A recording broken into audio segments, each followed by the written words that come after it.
Bienvenue sur Africa 24 dans cette nouvelle édition du Morning News. Voici les titres de l'actualité. La démission de Vidi Tshimanga en République démocratique du Congo. Le conseiller stratégique du président Félix Tshisekedi a présenté sa démission ce 16 septembre. En cause, un scandale qui a d'ailleurs fait réagir la présidence. Le port de San Pedro s'agrandit en Côte d'Ivoire. Un deuxième terminal d'une superficie de 13,8 hectares a été inauguré. Et puis la fin de l'épidémie de maladie à virus de Marburg au Ghana, une annonce faite par le ministère de la Santé, et ce après qu'aucun cas n'ait été détecté pendant 42 jours. Les détails à suivre dans ce journal. Mais tout d'abord, la nomination d'Amadou Ba au poste de Premier ministre au Sénégal. L'annonce a été faite ce samedi 17 septembre par le secrétaire général de la présidence, Oumar Samba Ba, à la RTS. Pour assumer cette nouvelle fonction, le nouveau chef du gouvernement pourra notamment compter sur ses années d'expérience passées à la tête du ministère de l'économie et des finances et des affaires étrangères. Sa nomination met fin à près de 10 mois d'attente. Après avoir été supprimée en 2019, la fonction de Premier ministre a finalement été rétablie en 2021. Le motif invoqué par le président Macky Sall, je cite, « les impératifs de relance de l'économie nationale et d'une meilleure coordination de la mise en œuvre des politiques publiques ». Le chef de l'État avait aussi mis en avant sa prise de fonction à la présidence tournante de l'Union africaine. L'actualité, c'est aussi cette bouffée d'oxygène pour l'Éthiopie. Le pays, en proie à une crise alimentaire d'envergure, va réceptionner 30 000 tonnes de blé. Il s'agit là d'une cargaison en provenance de l'Ukraine. D'après la ville d'Odessa, le programme alimentaire mondial a affrété le vraquier Ikaria Angel qui a quitté ce 17 septembre le port de Tchernomorsk pour le port de Djibouti. D'après l'agence onusienne, le pays connaît actuellement sa pire sécheresse depuis 1981. Une situation alarmante qui a de lourdes conséquences sur la population. Le Bureau de la coordination des affaires humanitaires estime qu'en raison de la sécheresse, entre 5,5 et 6,5 millions d'Éthiopiens sont en grave insécurité alimentaire. C'est une affaire qui fait couler beaucoup d'encre en République démocratique du Congo. Ce 16 septembre, le conseiller stratégique du président Félix Tshisekedi, Vidi Tshimanga, a présenté sa démission dans une correspondance adressée à la présidence de la République. Au cœur de ce dossier, une vidéo diffusée sur les réseaux sociaux et dans laquelle il déclare à des investisseurs qu'il est en mesure de leur permettre d'obtenir de façon aisée des contrats miniers. Joël Ballot. En République démocratique du Congo, une vidéo relatant des faits de corruption défraie la chronique. Dans cette vidéo, Vidi Tshimanga, conseiller démissionnaire du président congolais Félix Tshisekedi, propose ses services à des investisseurs pour l'obtention de contrats miniers. Afin de rassurer les Congolais sur l'action du gouvernement, le président Tshisekedi, qui depuis sa prise de pouvoir en 2019, a fait de la lutte contre la corruption l'un des points phares de son mandat, annonce des mesures fortes contre tout fait de collusion.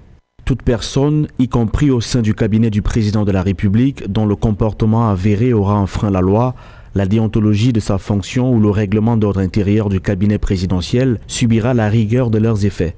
Pour le chef de l'État, le premier chantier dans la lutte contre la corruption consiste à l'extirper des institutions afin qu'elles soient crédibles et exemplaires, d'où la création de l'Agence nationale de prévention et de lutte contre la corruption. Avec la démission de Vidi Tshimanga, le président Félix Tshisekedi prône par l'exemple et appelle les Congolais à continuer de croire en l'effectivité d'une gouvernance juste et équitable.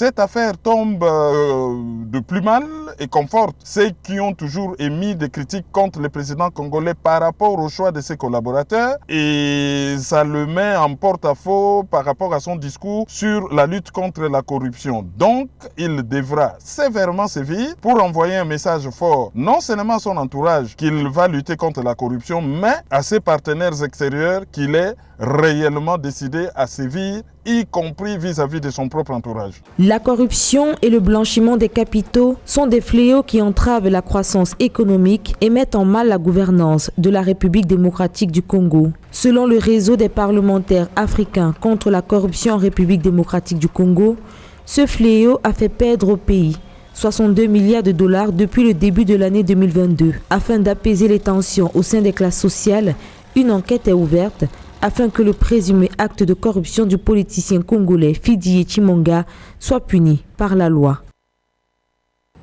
L'actualité, c'est aussi la nomination de la militante ougandaise Vanessa Nakate en tant qu'ambassadrice de bonne volonté de l'UNICEF, un titre qui lui a été décerné ce 15 septembre.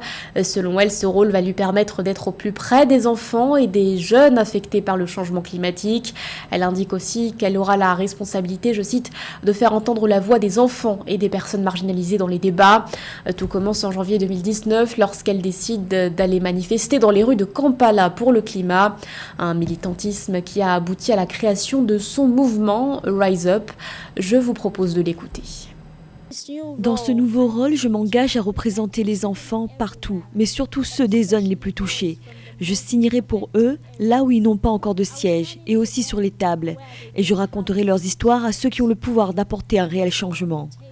4 saisons des pluies consécutives au Kenya n'ont pas eu lieu au cours des 2 dernières années, tuant les cultures et le bétail et asséchant les sources d'eau.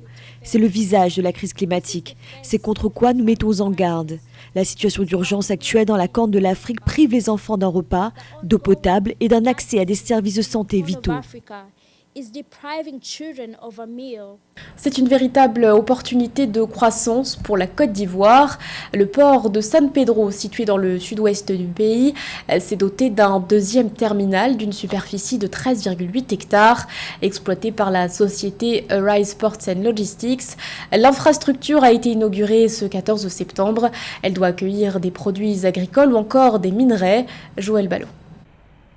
En Côte d'Ivoire, le port de San Pedro se dote d'un second terminal industriel. Financé à hauteur de 173 millions d'euros, cette infrastructure qui représente une opportunité de croissance pour la Côte d'Ivoire est dédiée aux exportations et importations interconnectées des produits agricoles, minerais ou cimentiers. Avec une superficie de 13,8 hectares et une capacité de stockage de 160 000 tonnes, le nouveau terminal ivoirien, équipé de 2 quais en eau profonde, va desservir en grande quantité ces produits dans la région ouest africaine.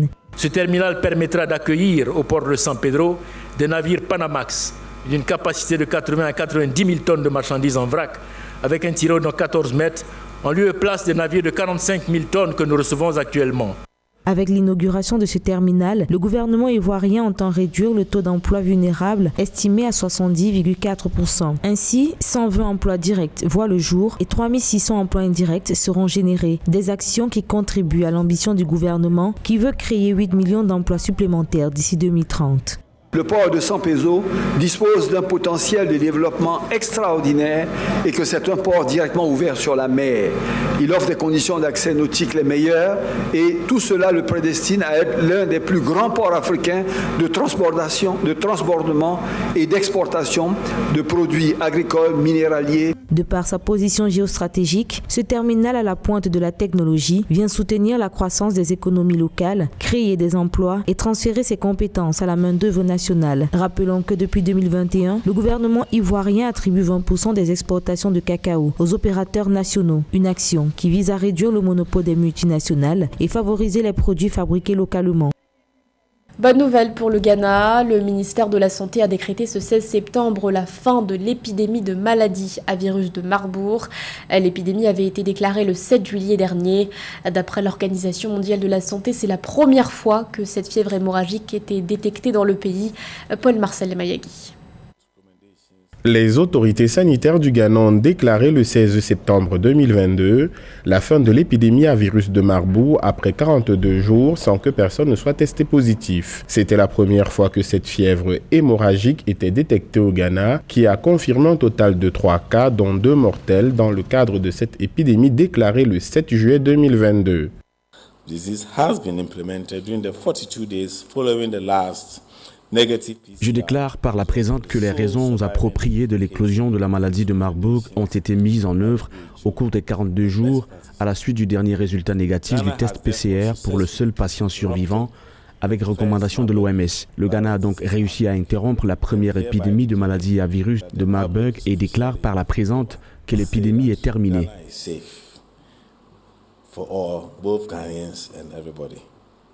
Au début de l'épidémie, les autorités sanitaires ghanéennes, avec le soutien de l'Organisation mondiale de la santé et d'autres partenaires, ont rapidement déployé des mesures de contrôle de l'épidémie et renforcé la surveillance de la maladie, le dépistage, le suivi des contacts et les soins cliniques pour ralentir la propagation de la maladie et mieux protéger les populations. Au total, un échantillon de 198 personnes a été testé négatif au virus lors de sa première apparition au Ghana.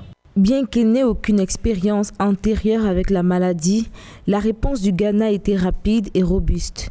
Des vies ont été sauvées et la santé des personnes a été protégée grâce à un système efficace de détection des maladies qui a permis d'identifier rapidement le virus et a permis une réponse rapide pour freiner la propagation de l'infection. De la même famille qu'Ebola, la fièvre hémorragique de Marbourg, hautement infectieuse, présente un taux de mortalité compris entre 24 et 88%. Elle est transmise à l'homme par les chauves-souris frugivores. Le virus se transmet ensuite d'une personne à l'autre par contact direct avec les fluides corporels, les surfaces et les objets touchés par un malade. Il n'existe pas de vaccin ou de traitement antiviraux pour la fièvre de Marbourg, mais l'Organisation mondiale de la santé affirme que les soins de soutien, notamment la réhydratation avec des liquides oraux ou intraveineux et le traitement de symptômes spécifiques, améliorent le taux de survie. Un mot de sport à présent avec le tirage au sort de la CAN de beach soccer. À l'approche de cette compétition prévue en octobre au Mozambique, la composition des deux poules est désormais connue. Le groupe A est notamment composé du pays hôte, du Malawi, du Nigeria et du Maroc. Plus de précision avec Christian Djimadeu. Le tirage au sort de la Coupe d'Afrique des Nations de beach soccer, effectué ce vendredi 16 septembre 2022 à Maputo au Mozambique, a dévoilé la composition des deux poules du tournoi. Le pays organisateur, le Mozambique, partage la poule A avec le Malawi, le Nigeria et le Maroc. La poule B est constituée du Sénégal tenant du titre, de l'Ouganda, de Madagascar et de l'Égypte. Il faut d'abord relever que sur ces deux poules quand même, elles sont plus ou moins équilibrées. Même si, à mon avis, la poule du Sénégal elle est beaucoup plus relevée parce qu'elle est composée par deux champions d'Afrique, deux équipes qui ont été champions d'Afrique. Le Sénégal, effectivement, qui a été 6 fois champion d'Afrique, mais il ne faut pas oublier Madagascar quand même, qui a été champion d'Afrique en 2015. De l'autre côté, il y a le Nigeria, qui a été 2 fois champion d'Afrique en 2007 et en 2009. Donc, il y a aussi des sélections qui sont aujourd'hui en train de progresser. C'est le cas de l'Ouganda, c'est le cas aussi du Mozambique, le pays hôte. Donc, sur ce plan-là, tout reste jouable. À cette CAN qui va se disputer du 21 au 28 octobre 2022, le Sénégal, vainqueur de 6 Coupes d'Afrique des Nations, dont 3 successifs, 2016, 2018 et 2021, viendra au Mozambique chercher un 7e trophée continental. La tâche ne s'annonce pas aisée face à ses principaux rivaux au palmarès de la compétition, à savoir le Nigeria, vainqueur en 2007 et 2009, et Madagascar en 2015. Les chances du Sénégal de conserver le titre, ces chances sont intactes, parce que quand même, je crois que ce n'est pas pour rien que le Sénégal est monté 6 fois sur la plus haute marche du podium. Il y a eu beaucoup de renouvellement dans l'effectif, mais c'est une équipe quand même intacte qui est rompu à la tâche aujourd'hui. Comme je l'ai dit, sur les 6 titres, il n'y a qu'un seul que le Sénégal a remporté à domicile. Donc le fait de se déplacer au Mozambique ne devrait pas constituer un frein. D'autant plus qu'aujourd'hui, moi, si je comprends très bien, l'ambition du Sénégal, ce n'est plus de prouver au niveau africain, c'est plutôt de jouer une finale de Coupe du Monde et pourquoi pas la remporter pour la première fois pour le continent. A noter qu'au thème de la phase de poule de la CAN de beach soccer dans la ville côtière de Vilankulo au Mozambique, les 2 premiers de chaque poule se qualifient directement pour les demi-finales. Ce journal a été réalisé par l'ensemble de la rédaction. Merci de votre fidélité. L'actualité continue sur Africa 24.